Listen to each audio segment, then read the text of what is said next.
Okay, from now on, let's implement convolution together.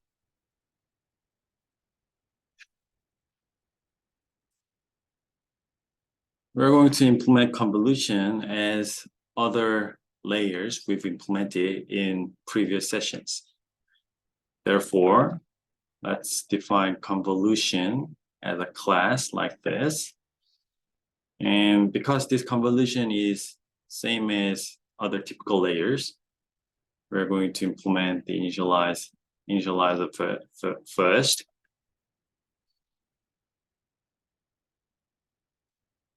And we'll just receive the weight of the kernel directly, rather than receiving the size of the filter and define the weight inside this convolution initializer. We're going to receive the whole weight, initial weight, from the beginning. Okay, this is the first method we need to implement. And the second method is, of course, the forward method. This will receive an image and then going to output an image after we apply the filter or the kernel we stored, W. And we also need the backward to receive the upstream gradient, DL, and then we're going to manipulate some values inside, and then going to create a local gradient and pass that gradient to the following layers. Okay, let's do the first thing first. We're going to store the weight and the bias as well. And stride, pad. Pretty simple, right? And let's implement forward.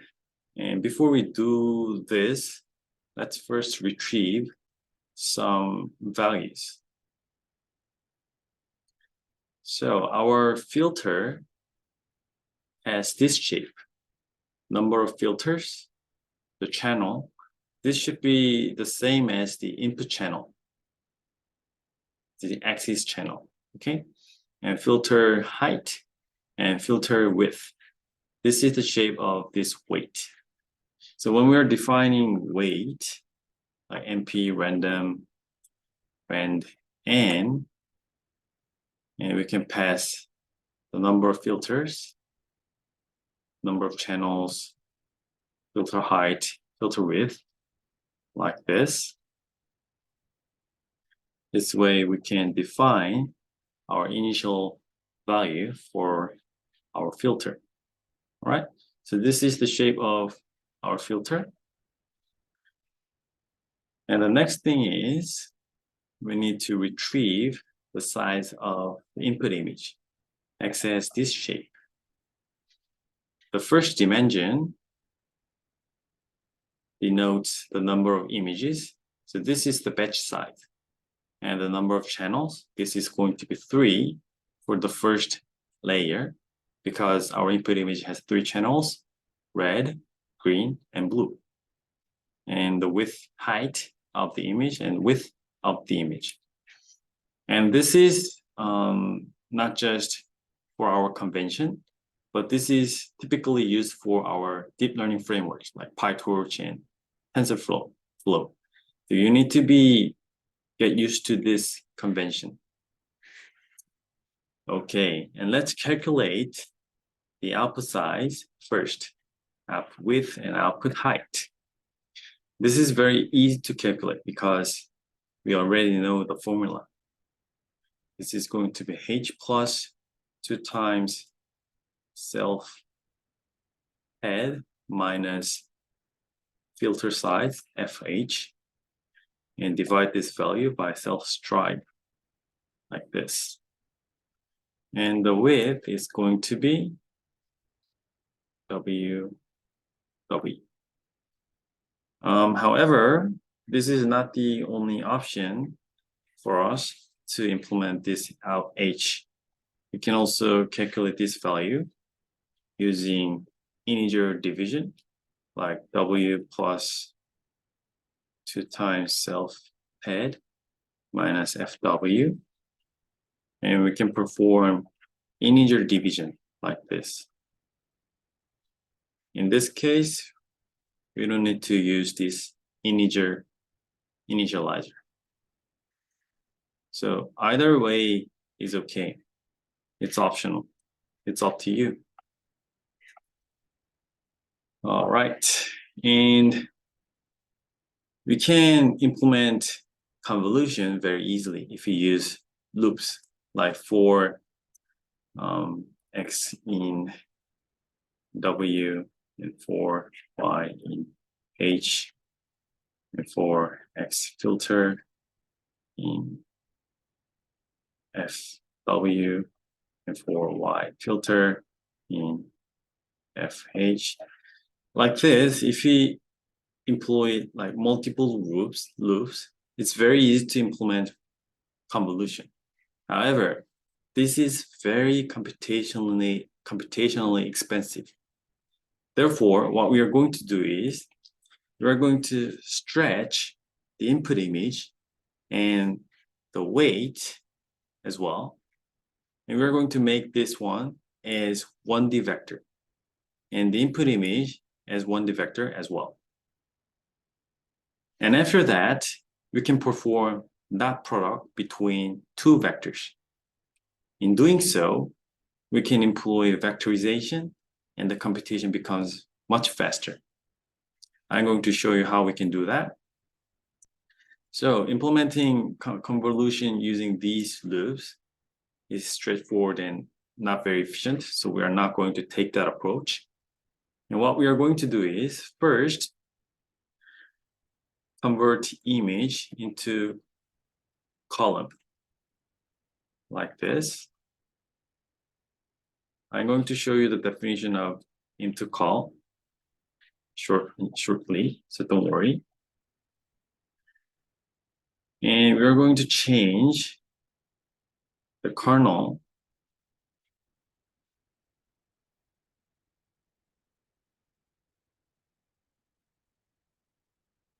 as 1D vector because we have n filters or n kernels. We need to have Fn as the first dimension. And we need to transpose this. Okay, before we move on, I'm going to show you the definition of into col. So this into col receives input data and filter height and filter width and stride and pad like this. And the input data,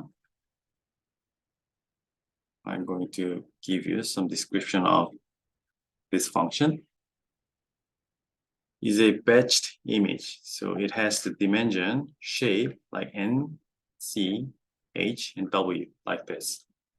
And we know what filter H and filter W are, and stride and pad as well. And what it returns is the column vector, column variable. This is flattened input. Okay, so I'm going to show you how we can implement this one right away. But first, let's get back to this one. So how do we use this flattened image and flattened kernel? We can calculate the output as np dot column. This column specifies images flattened, and we can perform column W. This is the weight or the filters, convolution filters, flattened, and plus self-bias. So by flattening images and filters, the convolution process becomes very easy and very efficient computationally. And after that, what we are going to do is reshape this value as out H and out W, and the rest values like this. And transpose the dimensions. After you implement this on your own and figure out how the dimensions are, and NumPy supports dot product between two vectors along certain dimensions, and you can check it on your own. Then you'll be able to understand why we need to do transpose here and transpose here. Okay, this channel, this is the channel dimension, and we want to channel dimension be placed in the second dimension. So that's why we are putting this value into this dimension. However, because dot product does not support all the dimensions, but certain dimensions, that's why we need to transpose here, transpose back here. And we can return out here. But before we do that, we need to store some values, store some data for backpropagation. And that's going to be X and column and the flattened kernels. So here, after we process all the data, we're going to store the necessary values like this.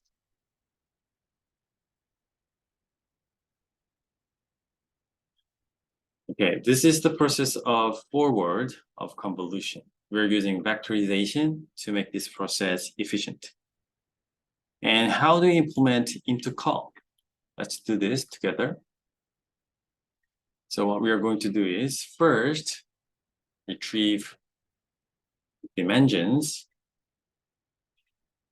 like this. And let's calculate the output first. So this is going to be 2H plus 2 times pad minus filter H and integer division plus 1. So this is how we are going to implement this one.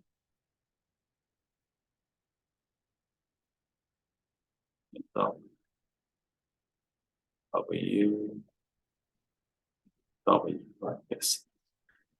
Okay, and for padding, it's quite easy because NumPy already provides the method for padding.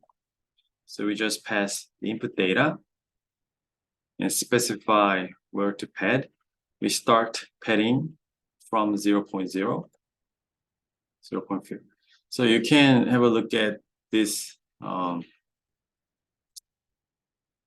document. So it receives the pad width and mode and other values. So you can have a look at this document, what these parameters actually mean. Okay.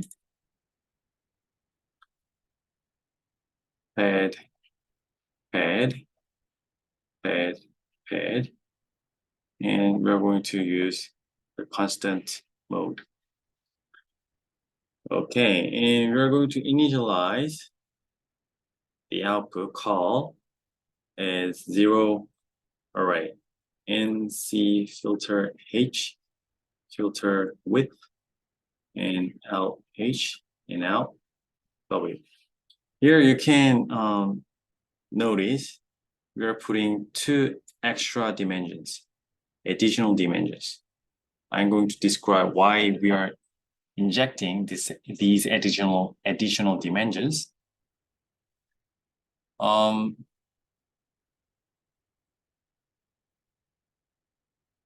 Here, what we are doing is stretching the kernels into 1D vector. And what we need is, let's say, okay. I'm going to show you this value.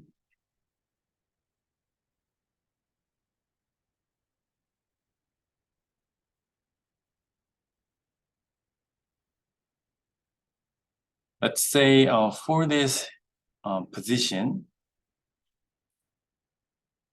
when we perform convolution, let's say the kernel size is 3 by 3, then we need to retrieve these values. So let's denote this as E.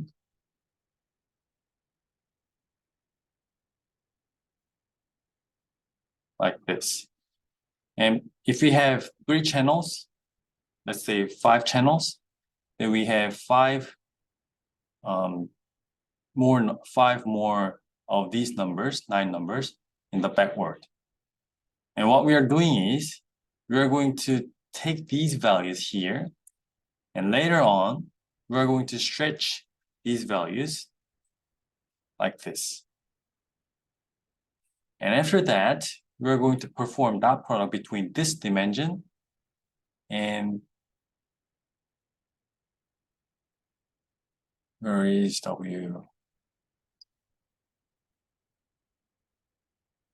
And W looks like this. So we are going to take this dimension. So these 3 dimensions became 1 dimension here. Therefore, when you are performing convolution, you need to take these values and you are stacking these values in preparation. And after that, we're going to use these values and merge these dimensions and make these dimensions as 1D. That means you can perform 1D dot product between these dimensions and these dimensions. These dimensions became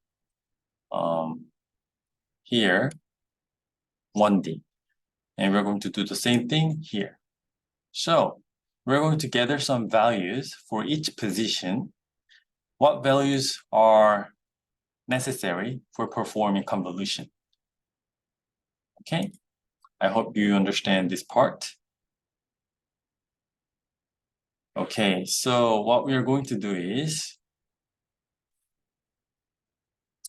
after this code, you might be able to understand what I described. So for each filter H, the maximum value of Y might be Y plus stride size times out H.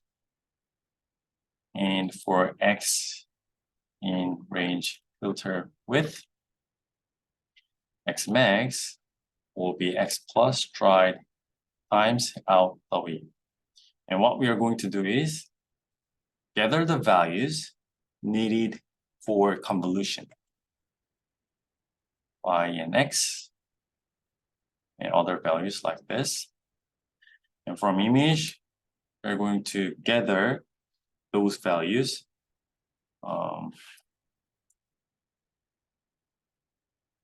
Y to Y max with the stride specified and X to X max with the stride specified. In this way, we're setting up or gathering these values for later use. Okay, and after this, we perform transpose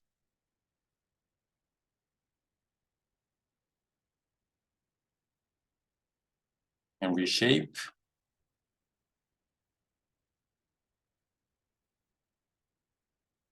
So here, we are changing out H and out W to come here, and C filter H filter W goes to the back. And after that, we merge these 3 dimensions as -1, and these dimensions are also merged as batch. Okay, that's how we implement into call. After this, we return call, and this call contains the numbers needed for dot product. And we perform dot product between this column, columnized image, and columnized convolution filters. And after we do so, we come up with end results. Okay, that was how we implement convolution. So this backward is going to be our PPP exercise. You might need some time to implement this, but take as much time as you need to implement this function. This is very important to understand this part. And after you perform backward operations using these flattened variables, you need to convert these flattened variables back to images. To do so, you need to implement call to im. This one receives call and the original input shape and filter H, filter W, and stride, and pad. Okay? So it returns image recovered, which will have the size of NCHW. Okay? All right, which information should I give you more? Okay, and we are going to store the derivatives, self dw, self dv. Okay, and this will be another PPP exercise. Take enough time to implement these two functions or method, and see you in the next video.